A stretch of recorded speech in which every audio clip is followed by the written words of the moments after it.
Daily Graphic starts this morning and says doing business in Ghana tough. Illegal payments deter investors. That's the U.S. ambassador talking there. A smiling President Nana-Addo is here on the front page, and it says government to revive Bonsa, Thai and Aboso glass factories. We're told also by the paper that fertilizer factory also coming to Jomoro, all in the western region. Also on the front page of the Daily Graphic, Obeda Sama waits into NDC troubles and major road rehabilitation in the offing to deal with deteriorating conditions. That's the road minister there. Heritage, fear grips government workers over layoff comment. Clock sack threatens nationwide demonstration. The Daily Statesman says NDC in dirty fight over Rawlings and Mahama, and also 10% Mahama and co salaries for cheap compounds missing. The photograph of the former chief of staff, Mr. Julius Debra, on the front page of the Statesman. The Business Finder says economy faces derailment if. That's from the Institute of Fiscal Studies there. A photograph of its main person, Professor Newman Kwejukusi there. The Daily Guide, Asiedu hits back at drunken like Valerie. That's the story there. And 2 road engineers in trouble over bribe. The Ghanaian Times says NDC in turmoil as party bigwigs engage in fire for fire. The Bonsa, Thai, Aboso glass factories story is also captured by the Times. And of course, the president trip there, given a lot of space on the Ghanaian Times this morning. The Today newspaper says Asiedu cuts Valerie Sawyer to side. Daily Express, new regions are needed. Restructure assemblies, government told. And the Catholic Standard says Ghanaians against towing levy. These are some of the newspapers I have with me this morning. My guest to do the talking, a former member of parliament for the Bantama constituency, Honorable Dr. Henry Kwabena Kukufu, and a senior partner at Systems Legal Consult. Good morning. Good morning. And I hope you're doing great. Good morning, right? Yes, I am. And I hope you too. I am good too. I'm good. Thanks so much for coming. Thank you too. We're waiting for a rep from the NDC. But look, let's start from here. The Daily Graphic has a story here, doing business in Ghana tough. That's the U.S. ambassador talking. The story captured on page 3 and page 20 is saying that American and Danish companies find it difficult to do business in Ghana because of the demand for legal payment. The United States ambassador to Ghana, Mr. Robert P. Jackson, has stated that according to him, particularly for American businesses, the fear of being prosecuted back home when allegations of corruption were found to be true was enough deterrent. And he is suggesting that this is why doing business is tough. Now, on page 20, he goes on to say, or make some commendation. He spoke about the fact that the special prosecutor bill, when agreed on, to deal with corruption-related crimes after a thorough and robust stakeholder consultation is one way out to resolve that problem. He also said that he listed the diplomatic community's expectations of the Akufo-Addo administration. He said, "We would like to see an end to judicial impunity. No one's interest is served if justice is sold to the highest bidder, and those with power, money, and influence go unpunished." He said that we desire free exchange of information between the government and the international community on combating corruption. That's the ambassador talking. So government has responded, and the Deputy Chief of Staff, Mr. Samuel Abujinapo, said the current administration was committed to tackling the canker of corruption without fear or favor. And he said that there are enough laws to deal with corruption cases when they are brought to the fore. That's the story on the Daily Graphic. Honorable, let me start from here. So already the fact that we know we have a problem is halfway solution to the problem. Yeah. Good morning to your cherished viewers, particularly my people in Bantama Ashanti region. And to the President, he continues on his tour to the western and central regions. Right. It's a refreshing revelation, if I may put it so. It has come at the right point, at the right time, and it goes on to reiterate the various accusations or perceptions, if you like, of corruption that prevailed during the last or the past period of our nationhood. Right. We all witnessed and saw corruption growing up, and then again nurtured into some kind of a gigantic monster ready to devour us. It reached its peak, its climax, when we got to a point that almost everybody in this country was talking about corruption. Even though the NDC was in government, and you heard the former president, J.J. Rawlings, very much loud and clear. Coupled with that, we heard and we saw, then in action, what citizen vigilante, so-called Honorable Martin Amidu, stood up against corruption and then took it upon himself to fight it at all fronts. It culminated in his sacking from office. However, he did not lose hope. He continued. And we all witnessed what made up of JIDA, corruption, corruption at SADA, what went into dubious judgment debt payments, and all kinds of things that we also. At other levels, other spectra in our economic ventures, we saw clearly, and we all knew how it was so difficult doing business at the ports and all that. The late president, J.E.M. Mills, at one point in time had to storm the port. The port.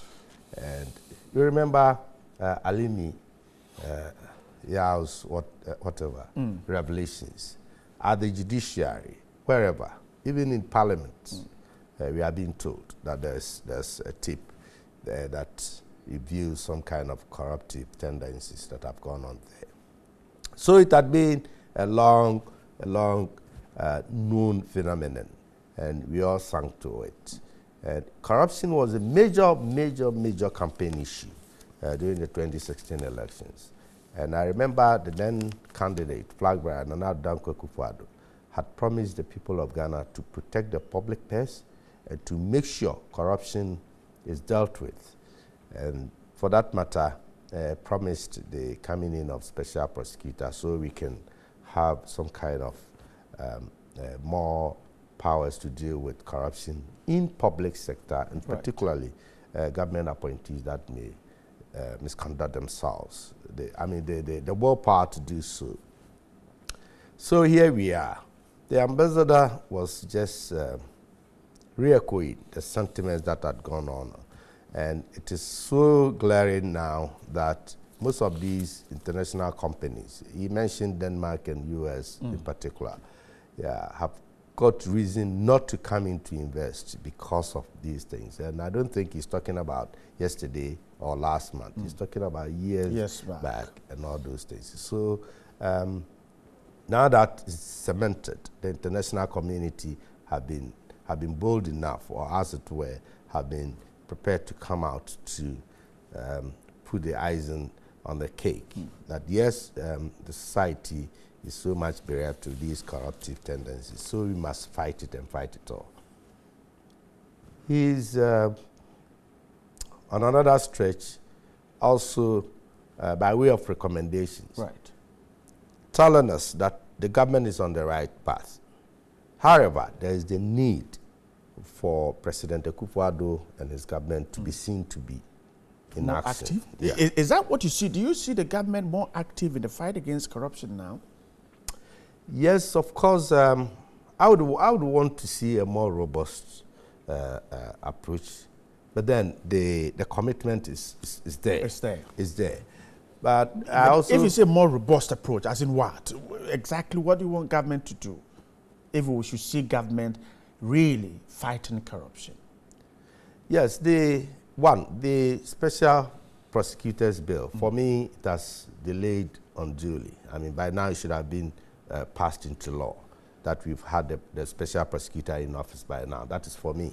And then again, if you listen to the comments made by some of the members of the public when we were doing this about the Public Accounts Committee. I think we should initiate processes that will change the law, give Parliament per its committee more powers so they can be prosecutorial. And that, yes, people are found palpable, or the Public Accounts Committee comes up openly and these things are brought to the fore. What do we do about them? Are we able to retrieve monies? If we are retrieving monies, the public must know, so that the public confidence will be more fortified. In that committee? Yes, in that committee. Let me take you back to the Special Prosecutor Bill, because this citizen vigilante Martin Asiedu, for instance, is raising concerns that there are subtle attempts to reduce the powers of whoever gets the opportunity to serve in that capacity in the fight against corruption. And he is very angry about it. You think these are efforts by certain people to weaken the powers of the Special Prosecutor? If only what he's saying is true. I did not have the opportunity to interrogate that kind of... You haven't seen the bill itself? I've seen the bill and I've read through it, and I'm yet to comprehend what he's trying to bring about. That notwithstanding, we need to look... That what he is saying is that corruption in that bill is defined as one that has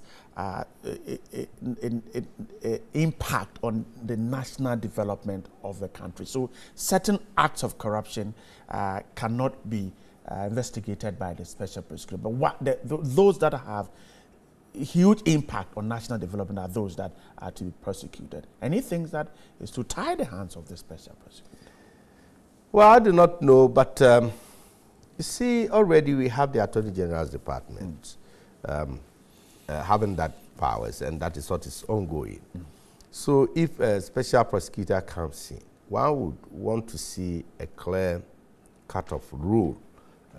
It is the powers of the Attorney General, some of the powers that is being delegated to the Special Prosecutor. So in the minds of, if what is saying is true, in the minds of the drafters, it might mean that, yes, let us cut the heavy years of those kinds of things and give it to the Special Prosecutor, whilst the Attorney General's Department continues with what it is known to be doing, or what the Constitution mandates it to do. It does not mean that those kind of corruptive acts will go unpunished or will go uninvestigated. No. It's a matter of separation. I mean, the bigger ones, those that are deemed to be more serious to economic development or the development of the nation. That is my thinking. So it does not, in any case, the coming on board of the Special Prosecutor does not end the powers of the Attorney General by way of prosecution. It does not. It is a complementary and a supplementary kind of thing. And indeed, that is the key word there is special. So the speciality of the corruption will determine which areas of prosecution that goes. It has to go. Exactly. Then you read my Deputy Chief of Staff response to it. In a response, yes, he did give a good one there. But I want to add to it that President Akufo-Addo's government envisages a proactive measure, a preventive measure to corruption. It is not always right. It is not that you allow corruption to go on, then you go out there to fight it. Whilst we have the laws that prevent, the preventive measure is the key. And that will make the difference. Being proactive, activating the laws, the procedures, so we can prevent the corruption. The act from happening. Yes, the act from happening. It's two different things. You look on, unconcerned, and then it happens. Then you run around and say you're going to fight it. For me, it's defeatist. But just be active, just activate the proceedings and the processes. If the laws are available, let us make the laws work. So somebody will be stopped in his tracks somewhere. And if I may take you back, we are told in this country that when the Wyoming saga was raging on, at a point in time, the late president stopped the payments. That would have been a very proactive measure. Don't let it happen. And that's what the government is starting to do. But exactly. Before we move to other issues, how would you say, for instance, or how would you react to the minorities' concern, for instance, that the president seemed to be slow in dealing with the corrupt practices, and they mentioned, for instance, the boss issue, and they think that the president should have done more than what happened. Well, I'm surprised the minority want to clinch on to this and then continue to, try to find a case out of it. They know what to do. If they are not satisfied, if they think it is not handled properly, they can head to court, and the court will decide. This Wyoming thing, everybody thought it was done and it was finished. Martin Amidu felt unsatisfied. He went to court, and we all know the outcome. So what prevents my colleagues, my friends and brothers in the minority from pursuing the matter in court? And it will help all of us. Let us test the laws. I believe in the testing of the laws. Or they do not have confidence in the judiciary.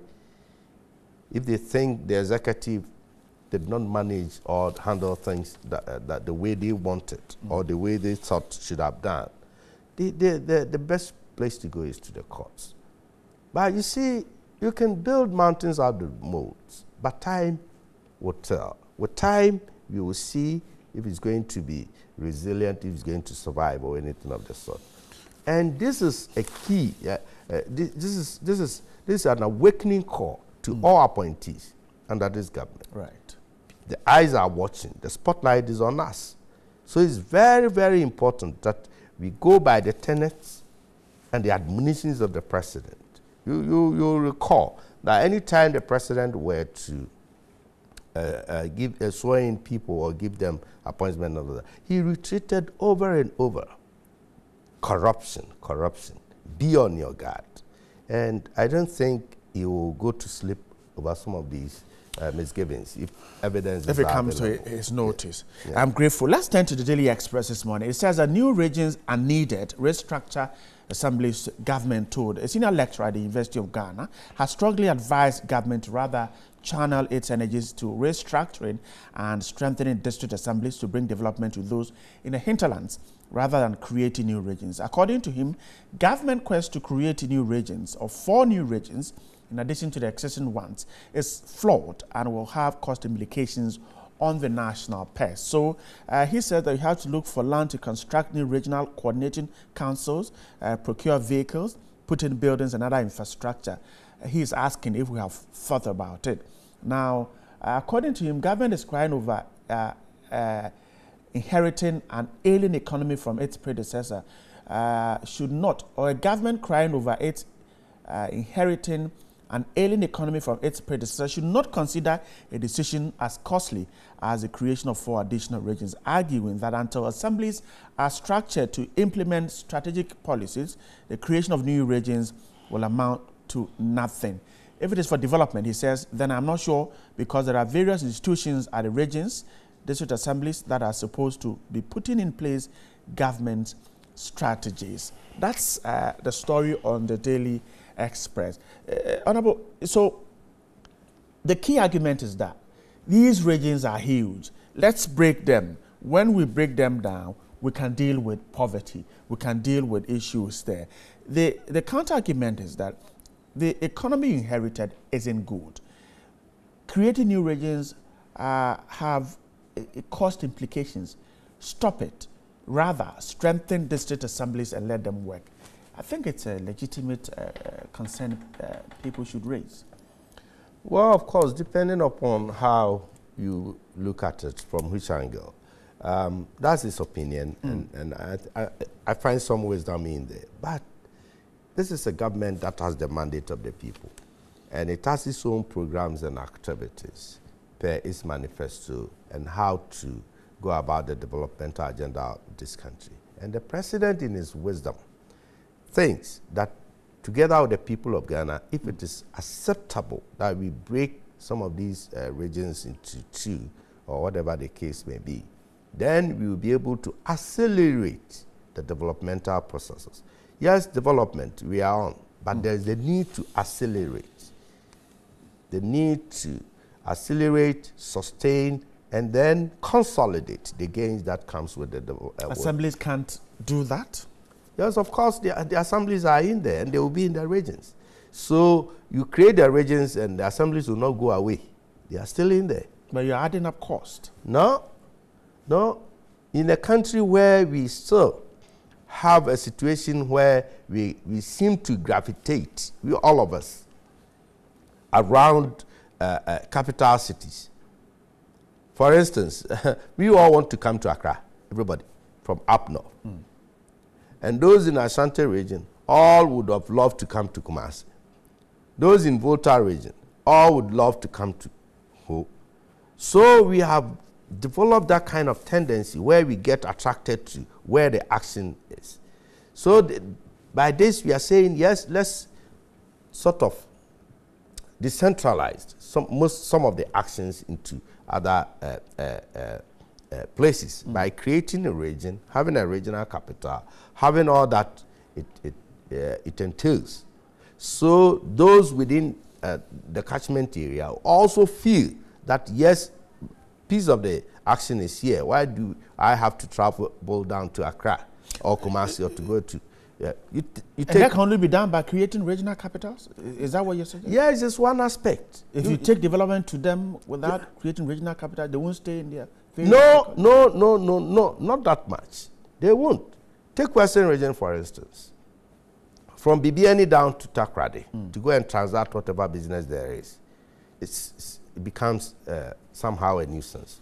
So if they have a regional capital within their own catchment, then it means developmental programs and agenda have been transferred directly onto their doorsteps, and they will be able to assess and then contribute to the quota.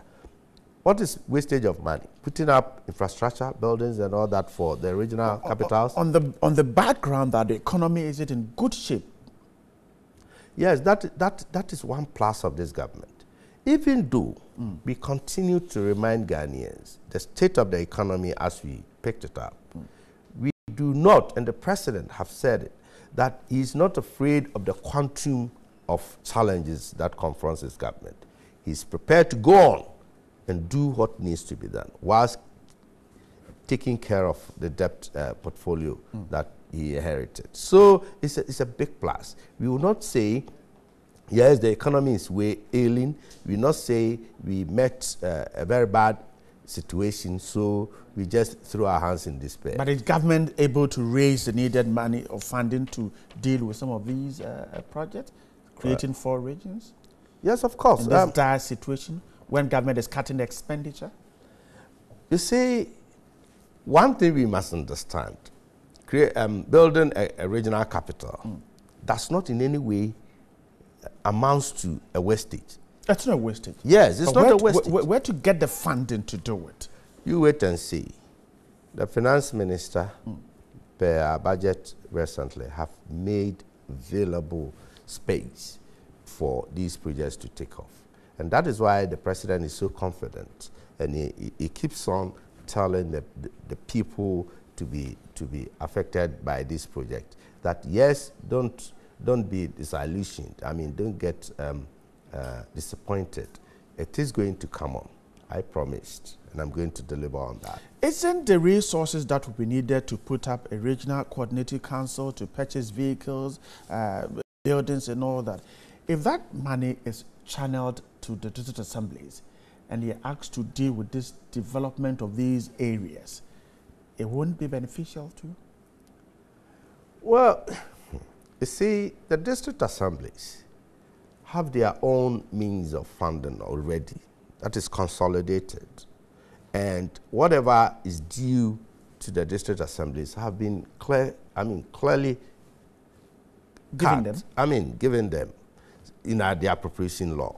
So But is that enough? That is certainly not enough. It is not enough. It is not enough. But then giving in or trying to build up regional capitals will not in any way affect what goes to them.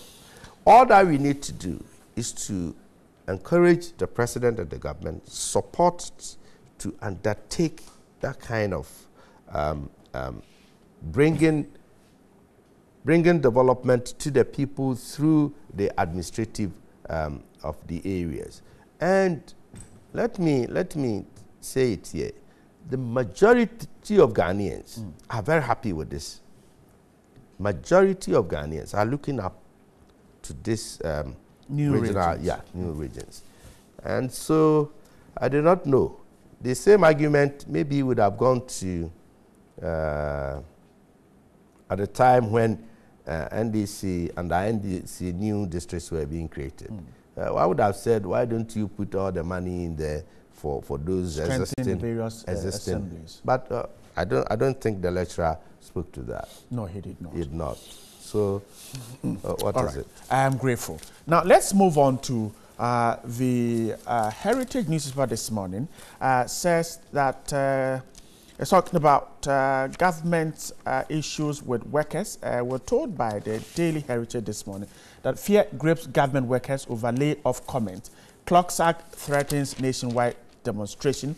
We are told on page 2 that the Eastern Regional Chairman of the Civil and Local Government Staff Association of Ghana, Mr. Asiedu-Dartey, has stated that comments by the senior minister, which gives an indication of an impending massive layoff of civil servants, has created panic among government workers. According to Mr. Wiafi, already the workforce within the civil service has reduced drastically following retirement of some workers, which has put undue pressure on the few in the civil service. He said due to the IMF program signed by the previous government and continued by the current one, there had been a freeze on employment into government institutions, which had put pressure on the current workforce. Now, he is saying that if that is the case, if government is not prepared to employ people to succeed those on pension, why then should the same government think of laying off workers?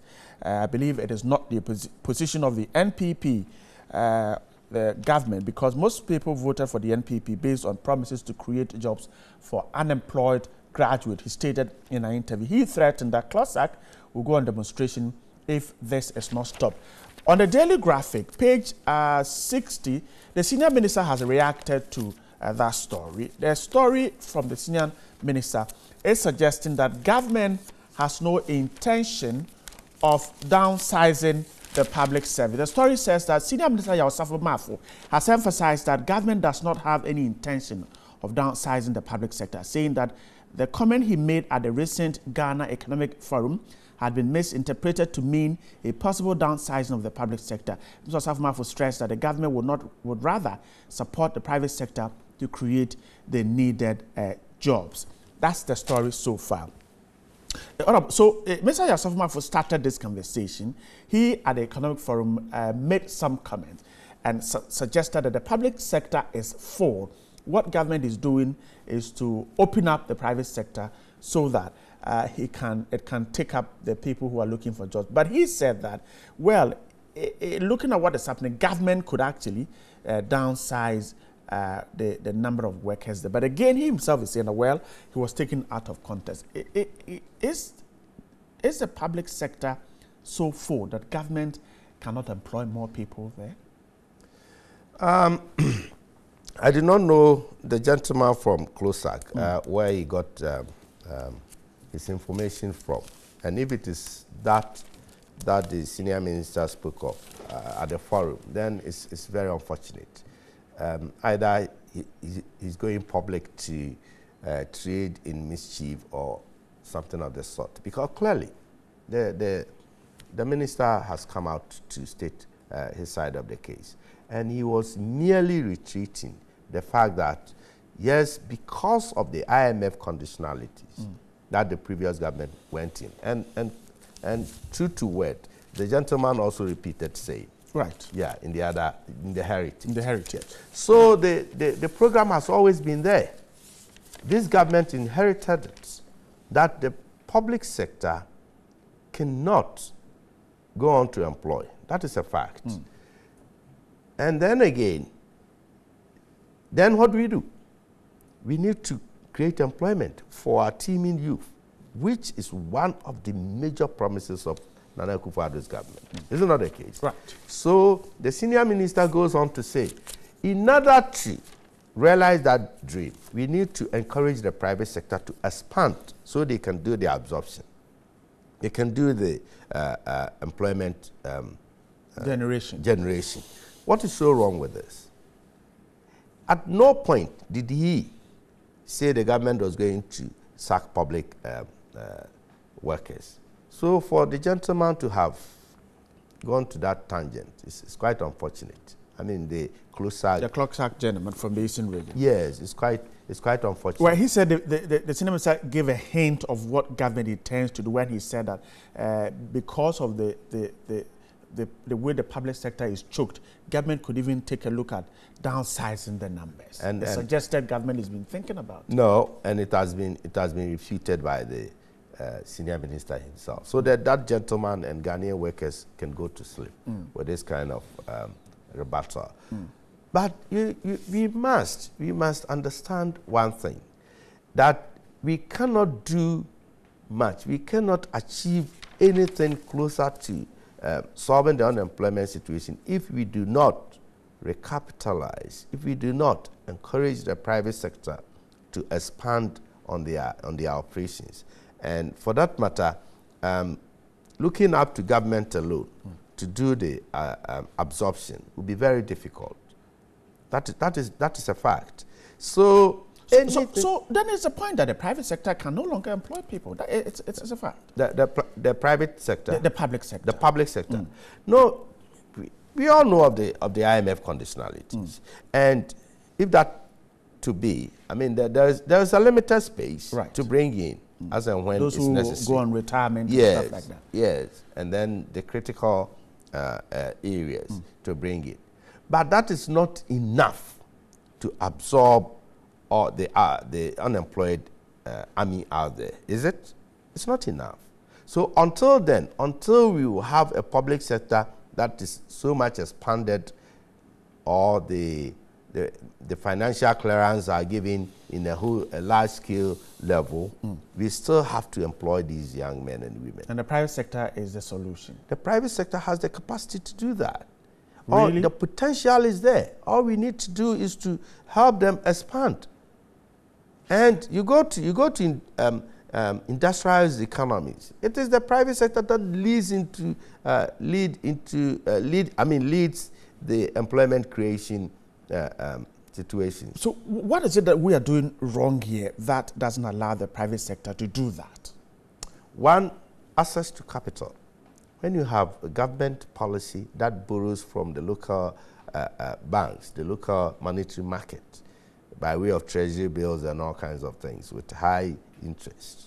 If you have 22.5%, then it means the government is crowding the private sector out of borrowing. And if they do not have access to credit, then what happens? They cannot expand. Two, if it's so expensive to access credit, if it is there, but very expensive, high interest rates, then they cannot.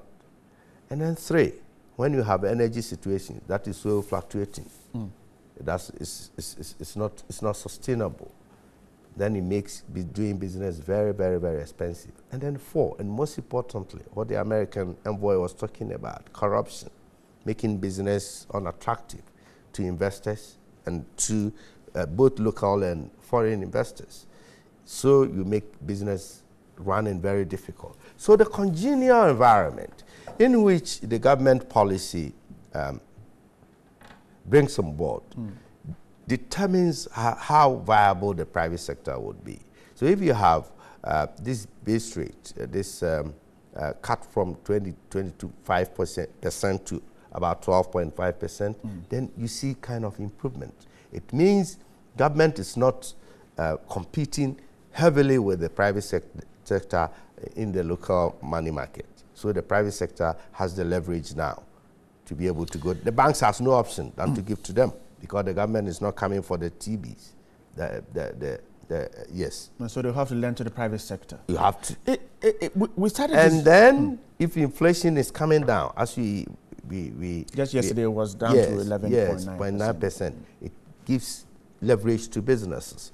If you're able to cut corruption, if you're able to make registration of companies so easy and simple, if operations at the ports of entry, both sea and air, is so made good for the businesses to thrive, if taxes or nuisance taxes are removed, as is being done now, then it means you are creating the platform for private sector to blossom. So let us take advantage of all these government policies and then fine-tune them. I'll not say they are panacea to all of our problems, but yes, but they have the potential to help create the necessary environment so we can take off and then expand our operations, absorb more people, and then we will be solving the unemployment situation finally, before we move on to another issue, so if we go back to when we started this democratic journey in 1992, the talk has been the private sector being the engine of growth, and we have spoken about it over and over, from Mr. Rawlins's government to Mr. Kufuor's government, to Professor Mills' government, to Mr. Mohammed's government, and now to Nana Akufo-Addo's government. We're still talking about it. Does that mean that we're perhaps not doing something right? That is why the private sector, even though we talk about it almost every 8 years, and yet it cannot be that machine to employ our people? Are we doing something wrong?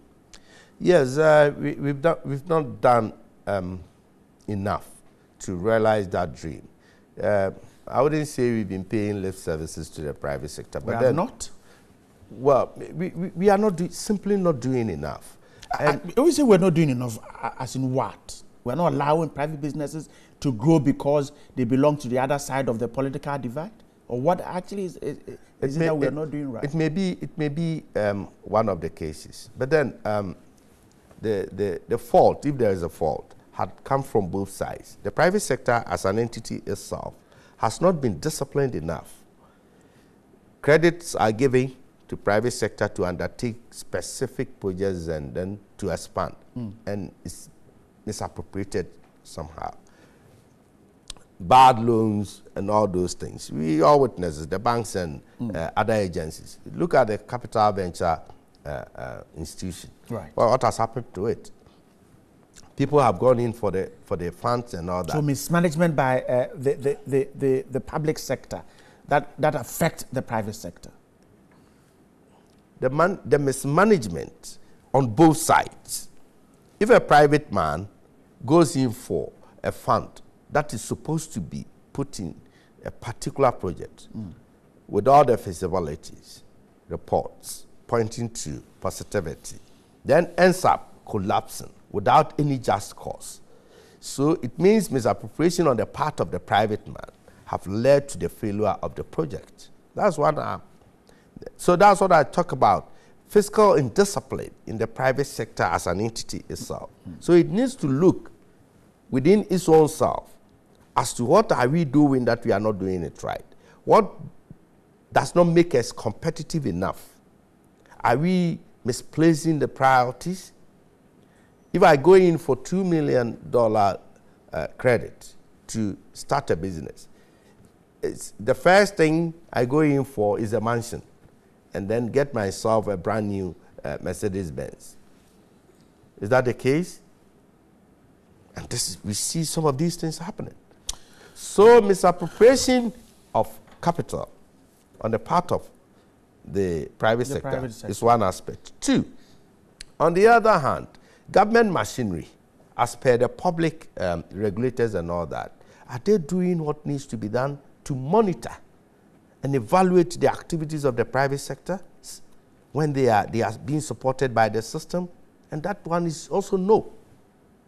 And before the private man assesses that kind of facility, the kind of trauma and things, bureaucracy, networking, bottlenecks that he goes through, and even becomes more expensive.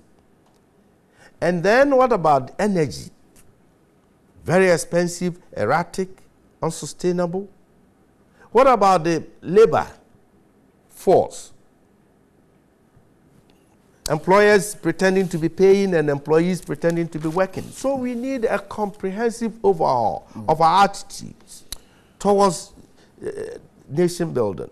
We can promise ourselves, we can talk about private sector, we can talk about everything. We can put all kinds of interventions, injections, capital injections. If we don't change our mindset, if you don't change our attitudes from both the regulator and then the one being regulated, you end up in these situations. All right. And you remember, you recall, under quickly, let me get some comments under in. J. Kufuor, His Excellency's government, golden age of business.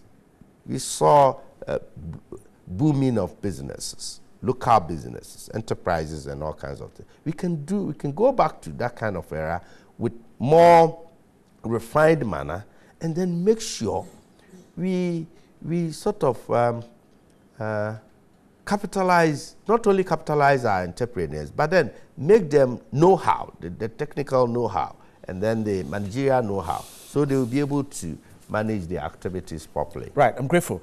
Johnny is here with us. Yes. Johnny Goodman once again. Yeah, right, thank you very much. Good morning to you. Let's check our chat room now. Okay, so it says Akufo-Addo and his MPP are a failure, incapacitated to rule this country with this fraudulent attitude. Echo from Tamale. And Gabriel Ota from Kronum in Abrohia, Kumasi says, how can NEC suspend only Martin Amidu when he and the founder are making numerous allegations and accusations? They must suspend the two. Good morning, TV3. It's only in Ghana where a government who promised to jobs in opposition immediately employed 110 ministers but seeking to lay off public sector workers. Mr. President, Ghanaians voted you and the MPP party to create jobs to employ Ghanaians, not to come and remove people from their job places. Osman Brooksan in Tamale. Now, I think per the things the MPP has put in place, very soon the nation will be okay. Nana Noche in Kenti Krono says so. Destiny in Tanoso says the macroeconomic indicators points that indeed the country is sick. The country's sick economy is recovering from ailments of which the erstwhile corrupt, incompetent, greedy NDC government left behind. Free education is taken off in September. Heads of schools must collaborate for the sustainability of this social and economic intervention. Good morning, Bright. How can they say that the introduction of a quota system will enhance the performance of the nursing and midwifery college? With this, I disagree. It's all about how committed the college tutors are. We are a group of nurses in the house, knowing not what our future holds. Bright from Tamale. And this is Jagos from Insawam. Mr. President, please, the talking is too much, okay? We voted for you to solve corruption and bribery problems. So please, try and fix the economy so that we, the youth, will get jobs to do, because the main reasons why we all voted for you. So please cease all the talking and concentrate on the tax we've given you. Good morning, TV3. The government should consider reviving Valco by adding second port line to create job opportunities in Tema. And Agric College graduates ask government to post them as Agric Extension officers. We are ready to work with our farmers in Ghana as AEAs. Good morning, TV3. You guys are doing a fantastic job. Thank you. Special Prosecutors Bill should be expedited to bring more hope and confidence to the foreign investors. As corruption is widespread in our country, it can hamper foreign direct investment, and the only way to increase FDI is tackling corruption to the core by multifaceted approach, not a piecemeal approach. We were not allowed on allowance, yet we completed and have not been posted. Our government should please turn his good face on us, so give us jobs. We need to serve our motherland. We, the 2016 batch of nurses from Idris 4 in Tamale. An opposition party should, such as the NDC, deserves to stay in opposition for 2,000 years. This is due to their inability to identify and separate broken eggs from healthy ones. They continue to mix the two, making the liquid from the broken eggs soil the healthy ones. When this happens, all our eggs looks old to the customers. Until they are able to understand this, the best place for them is opposition. Camille in Tamale. Good morning, please. Come to Volta region and run to, always in Accra, and the tree is too much. Gabriel, we'll see about that. Good morning, please. Let the National Commission for Tertiary Education know that it's not only fees of university students that's high. Nurse and teacher training also pay exorbitant fees, and so they must look into that and also find out, for me, if continuing students are part of the restored allowances. I'm Vosa from Nkoranza. Good morning, TV3 Breakfast Team. Thank you for watching. I think the NDC should be bold to suspend unrepentant members who talk too much without regard to the party structures. Martin Abidu and Papa J should be the first on the list for party discipline. No one is above the law. Mr. Hughes, I regard you and your other hosts very much. As a student activist, I'd like to congratulate the good moves of the USAC towards their petition submitted to the NCTE to seek for redress on the tertiary institution fees. We hope to consider any fruitful outcomes. Samuel Echampo, Management Level 200, University of Education and Kumasi Campus. Now, Jerry John Austin from the Docker says, good morning. I want to ask, are we Ghanaians serious at all? Unemployed graduates crying for jobs. Roads are all damaged. People are crying for a stable economy. But now, lo and behold, our leaders are there doing unnecessary debate. God help Ghana. New idiom, as deceitful as the NPP, meaning telling lies without shame and promising what you can't deliver. Prosper in Wasem, that's one. And good morning, TV3. I don't understand the hypocrisy of the minority. Why do they stand against every policy proposed for implementation? That's a special prosecutor's bill, dividing some regions, or creation of new regions, investigation of former corrupt officials, etc. They should give us a break. Mokhtar, ambitious from Tamale. And finally, Asantuaba Kwame in Majina and Anakrum says, that is all the NDC are capable of doing. The babies with sharp teeth and evil drafts always insulting their leaders. Lack of respect. That is one of the difference between NDC and MPP. The NDC will stay in opposition forever on Napo. And he says the problem is not that he can't employ people, but when it's time for an individual to retire, he asks for more extension and the youth are seeking for jobs, just like the IGP. How can there be space when they don't want to leave? And good morning, TV3. Please tell Nanado that we, the people of Western Region, are reminding him of all his big promises he made to us about relocating the GMPC head office to Western Region. 2020 is around the corner. George in Takrady. Senior Bright, it looks as if all the texters have tied in their comments to the next election is about 3 years away. we're not thinking about election. Johnny, good morning once again. Thanks for your time. Let's wrap up, Honorable, with this one. The Daily Statesman says the Controller and Accountant General yesterday told the Public Accounts Committee of Parliament that his inability to account for an amount of 896,457 cedis being donations from salaries of former President John Mahama and his appointees for the construction of community health and infrastructure projects in 2014 because the accrued sum was sent to the office of the then Chief of Staff, Julius Debra.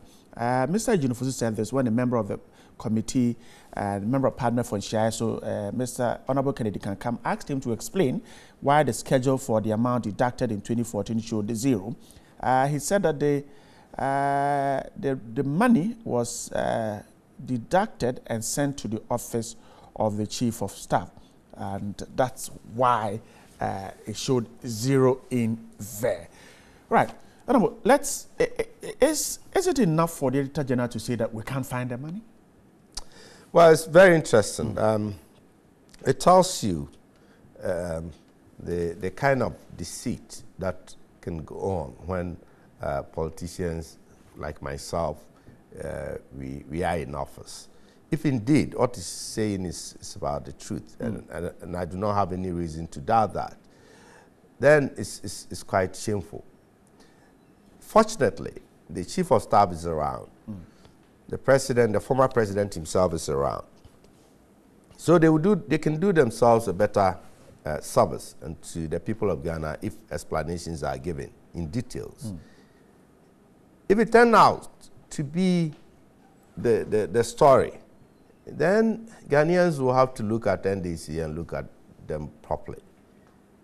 We were all here when the president touted, he and his ministers touted themselves that they were doing this salary cut, and that we should praise them. 10%, I guess. Yeah, and we should praise them, and they wanted to show the way how public service workers can't contribute to some of these projects. And it turned out to be false, it turned out to be lies. It will be very, very serious indictment on the integrity of the former president and the chief of staff. So I think it's a challenge on him, particularly the chief of staff, because it's been mentioned that he authorized the transfer of the monies. To explain, one would say the money belongs to the ministers and whatever, right, the appointees. So what is the beef about that? Why then should the public be drawn in? Because let me ask you now, if the Controller General is saying that if he transferred the money to the Chief of Staff, is it also incumbent on him to go and check what the money is used for? Is it beyond him? He cannot do that? Well, because the money was said to be used to build chip compounds. So these are structures we can go and find if they are there. Well, that is what I'm saying. If it turns out to be the truth, that the monies cannot be found and that the structures are not there. Then the issue that have been settled. Then it would amount to a deceit of the public. But then, whose duty is to show what the monies were used for? I'm asking this because I've heard a former deputy communications minister saying that the chip compounds are there. He mentioned Volta, Western, Ashanti, and Central. So I was asking if the auditor, the Controller General, would not have to be able to go and check if these things are indeed there. I don't know if it is duty to do so, or it is the duty of the Chief of Staff Office to account for whatever monies that have been used and what they were used for. I do not know. But Ghanaians would like to know what is the situation on the ground. In the meantime, 22 days to September, and we are looking forward for the SHS. The Free Senior High School. Yes, and it is up and coming. The president promised, and it's going to be delivered, and very soon, our young chaps will be enjoying the free SHS. I'm grateful. He's a former member of parliament for the Bantama constituency and also a senior partner at Systems Legal Consult. Honorable Dr. Henry Kwabena Kokufu, grateful for your time this morning. Grateful, Big Bright. Grateful, thank you. Thanks so much for joining. Those of you who stayed out there to be part of the show, we're grateful. Keep your comments coming, read them in the course of the show.